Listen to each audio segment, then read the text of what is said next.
Yo guys, welcome back. It's officially Serena's birthday. She was brought into our Tea of the Universe on March 13th, 2025, and absolutely changed this game forever. For better or for worse, whatever you may feel, she's the most iconic and the best looking Descendant in the game, so we celebrate in her name. We're updating our Serena mobbing builds with Kingsguard Lance, which is absolutely sick. Hammer and Anvil is still very, very good, but Kingsguard Lance seems to have gapped it completely. I was running it all day yesterday in the new dungeon. It's absolutely insane. I did a 4-man breach tracking as well in less than 3 minutes and did 7 billion damage. Just nuts. And then we have the comeback of our old Ice Maiden build with some changes to get the clears, which are consistent. Just be sure to follow the build and pay attention to my explanation of the entire rotation, please. Before we get into the build, I want to go over how Ice Maiden actually works because she has a bit of a gimmick. When you're fighting her, we head over here to battle info. You will read that when destroying parts, we gain Descendant buffs that aid us in battle. Basically what this is that when we destroy weak points, we're going to get a skill power buff. So that is where Restore Relic comes into play when we go over the rotation. We'll be using that at the start of the fight and emptying the whole clip at her to hopefully break up to 2 weak points and get that skill power buff, which is going to be buffing what we're about to go over.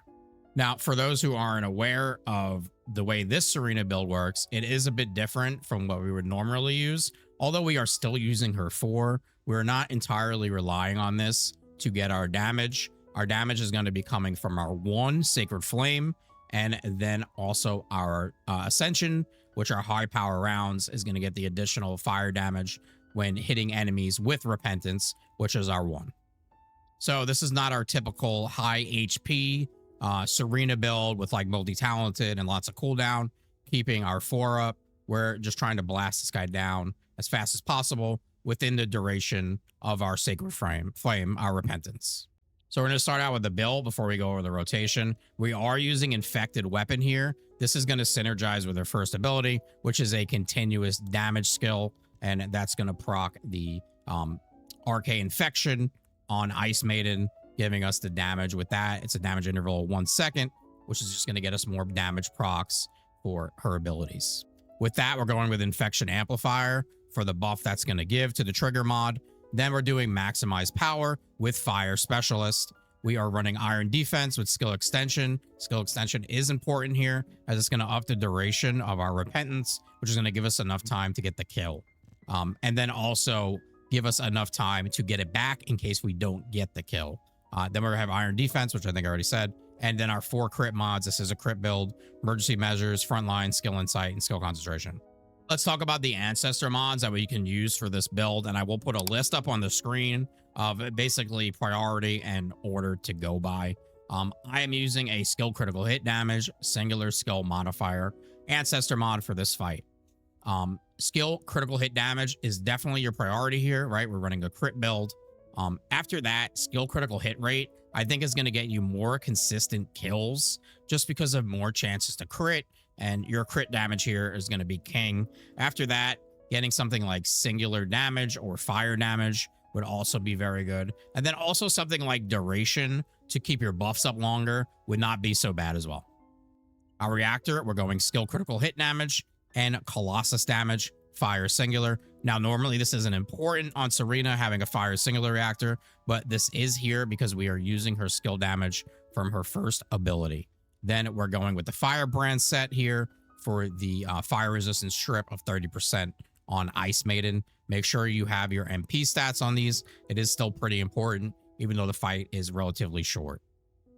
For our RK tuning, we are building into skill power, and we're coming to get this RK reload. This is going to give us skill critical hit rate for 15 seconds when we reload, which we're doing with our dash. It's not like a manual reload. And then very important over here to come get defense neutralization.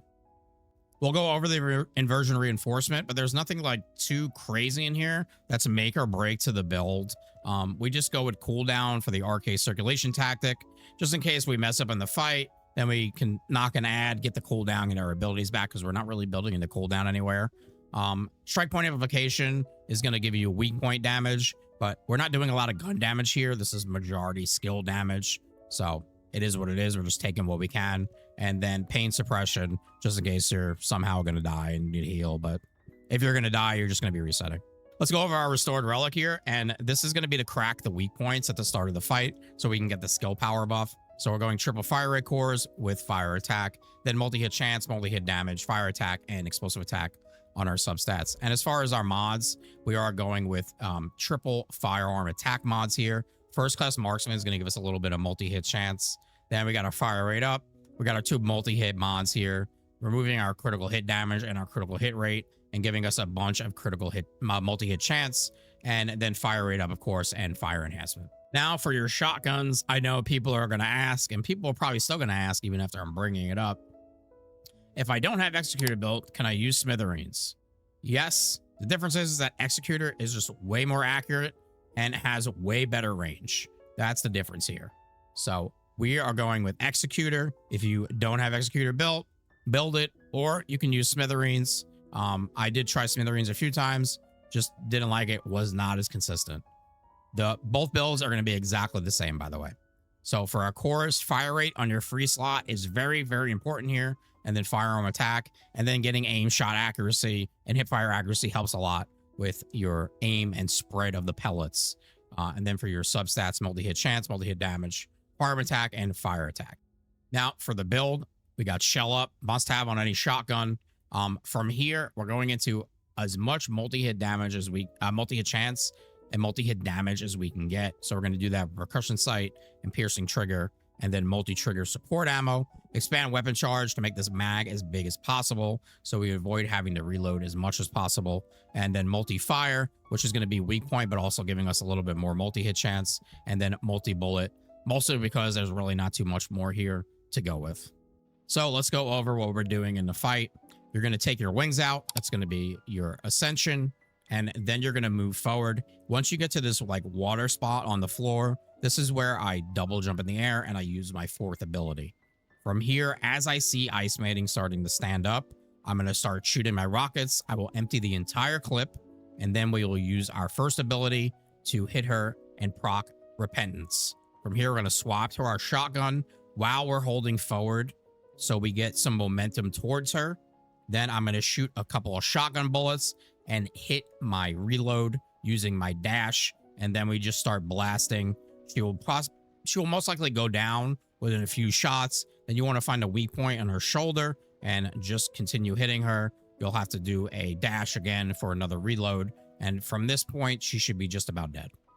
So let's go into our build with the Kingsguard Lance for mobbing. And we're mostly going to be talking about the Kingsguard Lance here. The build for Serena and mobbing has not changed at all. It's the same as we've always been running. I will cover it, but first let's talk a bit about the Kingsguard Lance. So there's a few things to note here with the gun, specifically that the turrets can no longer crit, but they can multi-hit. As you can see here, Guardian Lance damage cannot result in a critical hit, but is affected by multi-hit. Huge for Serena, so we're not worrying about crit anywhere in this build. And then the second thing is going to be that the turret is no longer affected by fire rate, but it is on its own damage interval, which is going to be once 0.05 seconds. So we're no longer going to use 2 fire rate quarters on the gun. We'll be switching those to chill damage. As far as using the weapon, not too much has changed here with Serena. We get in the air, we're going to use her 4, get our wings out, and then we ADS and put a turret down. To be able to put multiple turrets down, you do need to come out of the ADS and then re-aim like that. You can have a max of 3 turrets on the ground at once. And just look at that damage on the right. Holy moly. One more thing to note here that is actually good when you're fighting elites is the Guardian Lance deals increased damage to the target currently being attacked with the firearm. So that's going to be just putting your 3 lances down and then just beaming the elite with the gun. It's going to increase the damage for the turrets. So let's get into the build for the gun. We're using 2 chill attack cores for our free slots, firearm attack, and then chill attack for our element. And then for our faction, I usually just go a Legion of Breach. And then for our substats, multi-hit chance, multi-hit damage, chill attack, and firearm attack. Now for our mods, one thing to note here is that I did say that fire rate doesn't affect the turrets, but it's going to affect the beam. So I am still keeping 1 fire rate mod in here for the fact that when I have an elite and I have triple turrets down and I'm beaming him, the fire rate is going to be helpful here for damage. And then other than that, we're going with 3 firearm attack mods, our multi-hit mods, chill enhancement, chill priority, and then we're going with sweeping squad. Now, for our last pick, there is a bit of a choice here, but I'm mostly leaning towards super cooled plasma just for the uptime. Your other option is going to be chill circulation, which when up is going to get you some really big hits on the gun, but you're talking about 5 seconds every 20 seconds. So just for the better overall pick, I think it's going to be super cooled plasma. Now for our Serena build, nothing's really changed here. RK Leak for our trigger mod, we're still using him. Maximize conservation and MP collector for our MP conservation. Maximize duration and then another duration mod. I have an ancestor mod in this spot, but skill extension is what you would use if you did not. Then we have our 2 cooldown mods, MP conversion, nimble fingers, our 2 HP mods, maximize range, and then multi-talented. As far as what you're going for here with an ancestor mod, HP is going to be the most important thing. We want to get her HP as close to the cap as possible. So that's always what we're looking for, as much HP as possible, but you need a place to put that. So when you're doing that, there's going to be 2 options. So you're either going to want duration HP to replace your skill extension, or you need enough cooldown here to replace multi-talented with HP also on that mod. For a reactor, cooldown duration up is the most important thing here. Your fire singular is not very important. And for our external components, I am going with a 2-piece ascending and our 2-piece shell crusher, pretty much how we normally always would. Even though the fire rate does not matter in the turrets, we are taking this for the massive amount of HP we're getting. So I'm at 38,221 HP. For our RK tuning, same as always here. We're going into multi-hit, and then we're coming up and we're getting defense neutralization. And for our inversion reinforcement, you can go with partial dominance here for the bit of skill effect range, because we are missing a little bit to the cap, but not very important. If you think you're having problems with skill costs, you can go with focus boost. And then you have strike point amplification and selective neurostimulation. And that covers everything for our updated Serena builds. Any questions or suggestions about the builds, let me know in the comments. Like and subscribe is appreciated. Thanks, guys. Peace.